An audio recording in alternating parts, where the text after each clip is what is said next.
Hello મિત્રો, આપણો મોહનથાળ તૈયાર થઈ ગયો છે, તો ખાવા માટે આવજો દિવાળીમાં ગીતાબેનના ઘરે।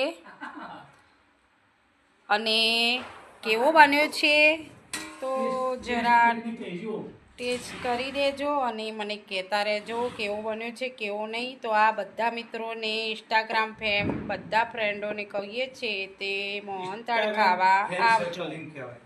ઇન્સ્ટાગ્રામ ફ્રેન્ડ સર્કલ બધા માટે આ મોહનથાળ બનાવ્યું છે તે ખાવા આવી જજો, બરાબર।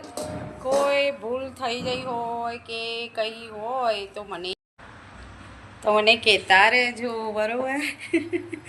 કેમ કે હું તો દર વખતે દિવાળીમાં બનાવું જ છું મોહનથાળ। તો મિત્રો તમે પણ આવો અમારા ઘરે અને કેવું બન્યું છે તો જરા અમને કહેજો। તમે બનાવો છો કે નહીં મને કોમેન્ટમાં કહેજો।